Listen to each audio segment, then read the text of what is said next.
আসসালামু আলাইকুম, সবাই কেমন আছেন? আমরা তো আলহামদুলিল্লাহ ভালো আছি।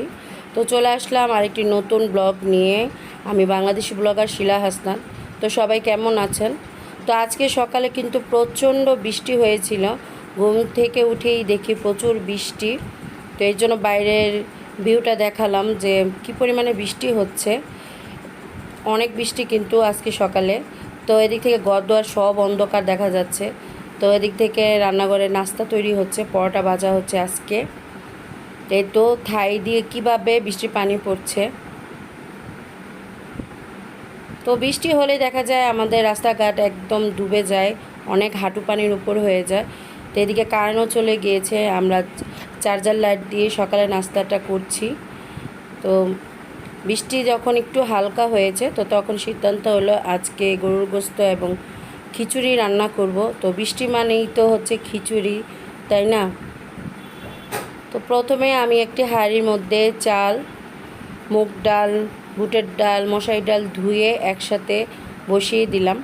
তো এদিক থেকে এই চুলাতে আমি গরুর মাংসটা আলু দিয়ে ঝোল করব। যেহেতু খিচুড়ি দিয়ে কিন্তু গরু মাংস ঝোল খেতে খুবই টেস্ট হয়। তো এদিক থেকে আমি গরুর মাংস রান্না করার জন্য একটি হাঁড়ি বসিয়ে দিলাম। তো দিয়ে দিচ্ছি তেল। তো তেল দিয়ে দিলাম। তো এখন তেলের মধ্যে দারচিনি, এলাচ, তেজপাতাগুলোও দিয়ে দেব। তো দিয়ে দিলাম। তো যখন খিচুড়ি বসাতে আসছি তখন কিন্তু বৃষ্টি অনেকটাই কমে গিয়েছে, অনেক বৃষ্টি তখন নাই, হালকা হালকা রৌদ্র উঠে গিয়েছে। তো এই জন্য মজা করছিলাম আমরা যে যখনই বৃষ্টি আছে খিচুড়ি কথা বললেই দেখি বৃষ্টিটা চলে যায়। তো এরকম। তো এদিক থেকে আমি পেঁয়াজ কুচিও দিয়ে দিলাম। এখন ভালো করে তেলে ভাজবো। তবে এই রান্না করার সময় বৃষ্টিটা চলে গিয়েছে ঠিক আছে, কিন্তু খাবারের সময় কিন্তু দুপুরে আবারও মুষলধারায় অনেক বৃষ্টি হয়েছিল। তো খিচুড়িটা পারফেক্ট হয়েছিল আজকে, যেমনভাবে খেতে চেয়েছিলাম। বৃষ্টি, বাইরে প্রচণ্ড বৃষ্টি হবে আর ঘরে আমরা খিচুড়ি খাবো, তো এরকমভাবে বৃষ্টিটা হয়েছে। ভালো লেগেছে, অনেক দিন পরে খিচুড়ি খেলাম বৃষ্টির মধ্যে। তো এদিক থেকে পেঁয়াজটা কিন্তু ব্রাউন কালার হয়ে গিয়েছে। তো এখন আমি আদা বাটা, রসুন বাটাটা দিয়ে দেব। তো যখন আমি রান্না করার শুরু করে দিয়েছি তো তখন মনে হয়েছে যে আমি আদা বাটা, রসুন বাটাটা ফ্রিজ থেকে নামাই নাই। তো আমার আদা কুচি, রসুন কুচি ফ্রিজে ছিল। তো ঝটপট আমি গ্যাসের চুলাটা অফ করে তাড়াতাড়ি ব্লেন্ডার করে নিয়ে আসছি। তো এর জন্য আসলে ডিপে যদি আদা রসুন কুচি থাকে তো তাহলে দেখা যায় কি যে জরুরি ভিত্তিতে প্রয়োজন হয়ে গেল, তাড়াতাড়ি একটু ব্লেন্ডার করে আমরা ইউজ করতে পারি, যেটা আমি আজকে বুঝলাম। তো এদিক থেকে আমি গুঁড়া মশলাগুলো দিয়ে দিচ্ছি। তো গুঁড়া মশলা দিয়ে ভালোভাবে গরুর গোশতটা কষাতে হবে। তো হলুদ গুঁড়া, মরিচ গুঁড়া, ধনে গুঁড়া, জিরা গুঁড়া দিয়ে দিলাম। তো যখন আমি ধনে গুঁড়াটা দিতে গেলাম, ধনে গুঁড়াও নাই। তো এর জন্য আজকে আমার তরকারি বসিয়ে ব্লেন্ডার করতে হয়েছে। তো এগুলা কেন জানি আজকে আমার সব কিছুই এলোমেলো। তো এদিক থেকে জিরার গুঁড়াটাও দিয়ে দিলাম। তো মশলাটা কষে আসছে, এখন আমি গরুর গোশতটা দিয়ে দিব।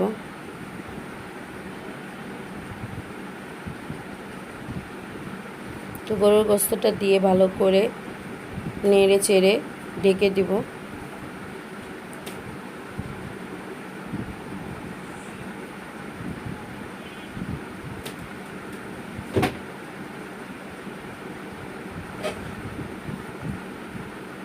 তো আমি কিন্তু সুন্দর করে নেড়ে এখন ডেকে আমার অন্যান্য কাজ করতে চলে যাব, কারণ আমার ব্লেন্ডার করতে হবে। তো এই তো হাঁড়িটা ডেকে দিলাম। তো এদিক থেকে খিচুড়িটাও বলক চলে আসছে। তো এখন আমি ময় মশলাগুলো দিব। তো এইভাবে কিন্তু গোল গোল করে যখন কিছুটা বলক আসে পেঁয়াজটা গোল গোল করে দিয়ে দিই। এটা আমি আমার ছোট থেকে আমার মাকে দেখেছি, বোনদের দেখেছি খিচুড়ি এভাবে রান্না করলে পেঁয়াজটা গোল গোল করে দিতে হয়। তো এখন দিয়ে দেবো এলাচ, দারচিনি, তেজপাতা।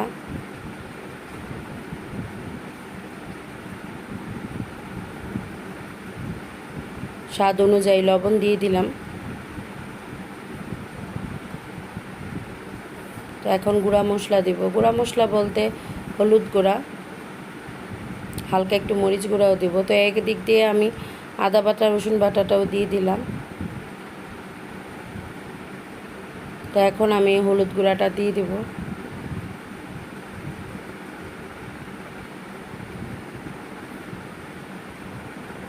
তো জিরা গুঁড়াটা আমার লাস্টে দিতে হবে, যেহেতু জিরা গুঁড়াটা আমার শেষ হয়ে গিয়েছে।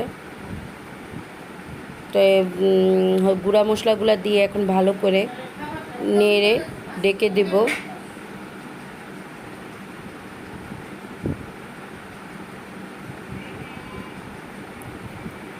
তো এখন ডেকে দেব। তো খুব কাছ থেকে দেখালাম খিচুড়িতে ময় মশলাগুলো সব দেওয়া হয়েছে। এখন ডেকে দিব। তো এদিক দিয়ে আমি আরেকবার গরু গোস্তটা একটু নেড়ে নিব। তো ওদিক থেকে খিচুড়িটা বলক চলে আসছে, এই জন্য আমি গ্যাসটা একটু কমিয়ে দিচ্ছি।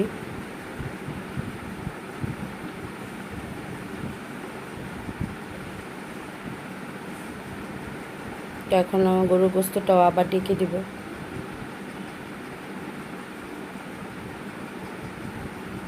তো এই তো টেবিলে কিন্তু আমি ধনে গুঁড়া, তারপরে জিরা, ধনে, জিরা, তারপর হচ্ছে একটাকে এখন রাঁধুনি বলে, তো রাঁধুনি, আর আমাদের এখানে একে ছোটো জিরা বলে আর কি। তো খিচুড়ির মধ্যে কিন্তু ছোটো জিরা না হলে হয়ই না, এমন একটা অবস্থা আমাদের। তো এদিক থেকে আমার ব্লেন্ডারের কাজ শেষ। তো ব্লেন্ডার করেছি, কিছু গুঁড়া পড়েছে, তো এটা আমি ক্লিন করে নিলাম। এদিক থেকে আমি গরুর গোস্তটা আরেকবার চেক করলাম, তো ভালোই পানি উঠেছে গোস্ত থেকে। তো খিচুড়িটাও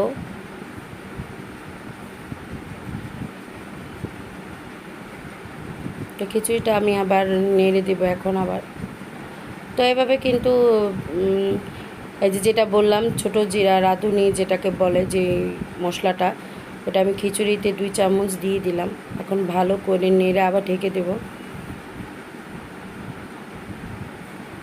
তা আমরা কিন্তু খিচুড়ি মানেই এই রাঁধুনি গুঁড়াটা দিই আমরা। ইচ্ছে করলে ধনিয়ার মতো বেটেও দেওয়া যায়।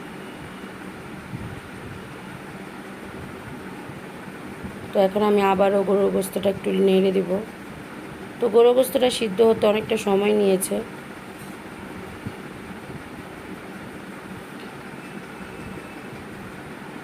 তো ডেকে দিলাম।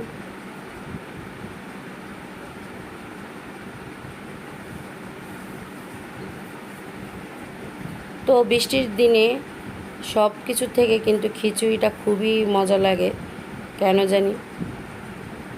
তো এর জন্য কিন্তু ভুনা খিচুড়ি থেকে গেলে এই পাতলা খিচুড়িটা বেশি টেস্ট হয়, বেশি ভালো লাগে আমার কাছে। তো এখন হতে থাক। তো আমি কিন্তু কিছুক্ষণ পর পরই গোস্তটা নাড়ছি। তো এখন কাঁচামরিচ দিয়ে দিচ্ছি। কাঁচামরিচটা আমি আজকে পরেই দিয়েছি, যেহেতু ফ্রোজেন করা ছিল, তো এর জন্য পরে দিয়ে দিলাম।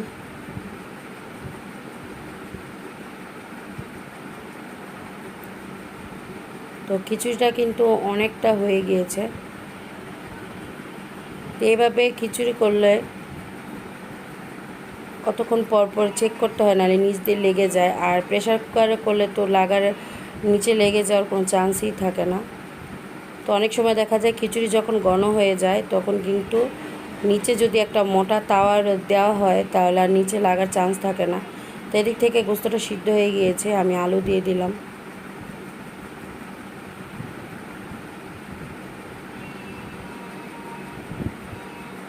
তো আলুটা দিয়ে এখন ভালো করে নেড়ে তারপর আমি ঢেকে দিব, কারণ আলু আর গোস্ত একটু কষাতে হবে।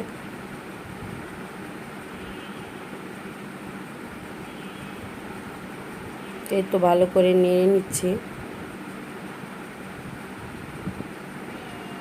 তো আজকে যে পরিমাণ বৃষ্টি এসেছে সকালে, আমার মনে হয় বেশিরভাগ মানুষই আজকে খিচুড়ি রান্না করেছে বাসায়।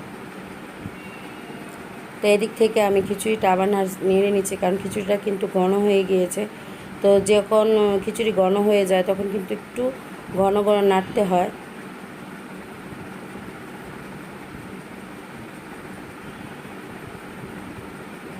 তো আজকে শখ হয়েছে এভাবে রান্না করার জন্য, তাই এইভাবে রান্না করছি। না হলে আমি কিন্তু বেশিরভাগ ক্ষেত্রে কুকারে খিচুড়িটা করে ফেলি, কারণ কুকারে করলে খুব তাড়াতাড়ি খিচুড়িটা হয়ে যায়, সুন্দর সিদ্ধ হয়ে গলে যায়।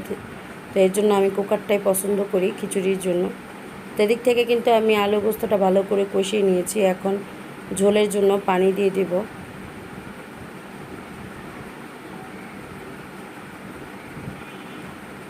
তো পানি দিয়ে ভালো করে নেড়ে এখন আবার ডেকে দিতে হবে। ডেকে দিলাম। এদিক থেকে আবারও খিচুড়িটা নেড়ে নিব।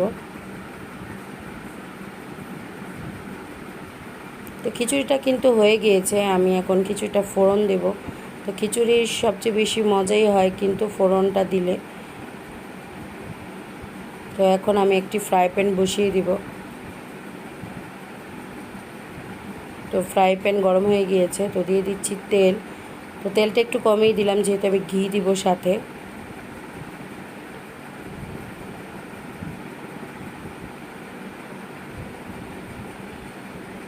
তো এই তো ঘিটা দিয়ে দিচ্ছি। তো খিচুড়িতে ঘি দিলে কিন্তু আলাদা একটা ঘ্রাণ আসে, যেটা খুবই ভালো লাগে। তো এখন দিয়ে দিচ্ছি পেঁয়াজ। তো ছোটোবেলায় দেখতাম কি, খিচুড়ি রান্না করলে আমার মা বা মামারা খিচুড়ি গরম গরম খিচুড়ির উপরে এভাবেই চামচ দিয়ে ঘি নিয়ে তারপরে খেত।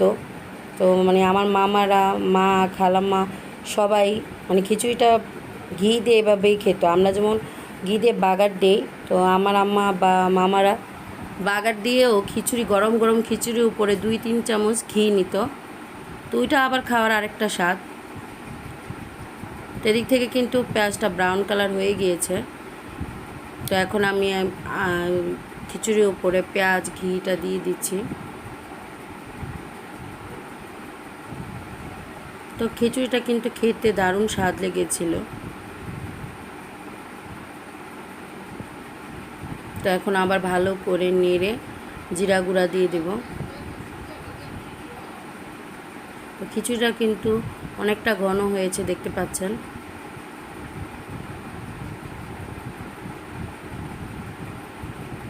তো এখন আমি জিরা গুঁড়া দিয়ে দিব।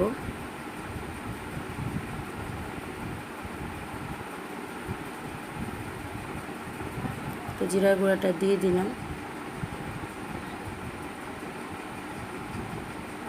এখন ভালো করে খিচুড়ির সাথে জিরা গুঁড়াটা মিক্স করে চুলাটা অফ করে দিব। যেহেতু খিচুড়িটা ঘন ঠিক আছে, কিন্তু এখন চুলাটা জ্বালিয়ে রাখলে দেখা গেছে নিচে দিয়ে ভালোভাবে লেগে যাবে। যেহেতু খিচুড়িটা হয়ে গিয়েছে, এর তো খিচুড়ির কালারটা কিন্তু অনেক সুন্দর হয়েছে। আমি চুলা অফ করে দিয়েছি। তো এদিক থেকে গরুর গোশতেও বলকটা চলে আসছে। তো আমি আরও ঝোল কমাবো এই জন্য। এদিক থেকে আমি আলুটাও চেক করে নিচ্ছি, আলুটা ভালো সিদ্ধ হয়নি এখনও। তো আবারও ঢেকে দেব।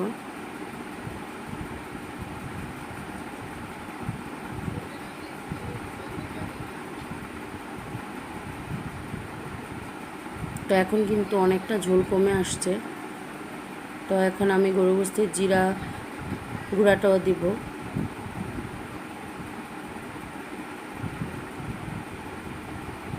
তো জিরার গুঁড়াটা দিয়ে দিলাম 1.5 চা চামচের মতো। এখন আবারও নেড়ে ঢেকে দেব, যেহেতু আরেকটু ঝোল কমতে হবে।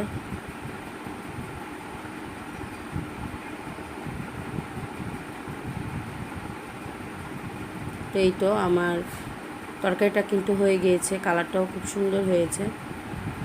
তো আমার গোস্ত রান্না শেষ, খিচুড়ি আর গরুর গোস্ত। তো আজকে বাসায় আমি পিউরিট কিনেছি। তো আমার আগের পিউরিটটা নষ্ট হয়ে গিয়েছে। তো মোটামুটি সার্ভিসিং দিয়েছে অনেক, প্রায় 4 বছর তো হবে আমার আগের পিউরিটটা। তো আগের পিউরিটটা ছিল ব্লু কালার, এবার কিনেছি ব্ল্যাকটা। তো দেখি এটা সার্ভিসিং কতদিন দেয়। তো আমার আগের পিউরিটা কিন্তু বেশি ভালো ছিল, তো জানি না এটা কতদিন লাস্টিং করে। তো আমার চ্যানেলটি যদি ভালো লেগে থাকে অবশ্যই সাবস্ক্রাইব করে দিবেন, পাশে থাকা বেল বাটনটি ক্লিক করে দিবেন, লাইক কমেন্ট শেয়ার করে দিবেন। তো আজ আর নয়, যে যেখানে আছেন ভালো থাকবেন, সুস্থ থাকবেন, আমার পরিবারের জন্য দোয়া করবেন। আমিও সবার জন্য দোয়া করি যেন সবাই ভালো থাকেন, সুস্থ থাকেন। তো এই তো পিউরিটা কিন্তু দেখা হচ্ছে, সাদের আব্বু সেটিং করে দিচ্ছে পুরোটা। তো ঠিক আছে, আবারও নতুন ব্লগ নিয়ে হাজির হয়ে যাব ইনশাল্লাহ। খোদা হাফেজ।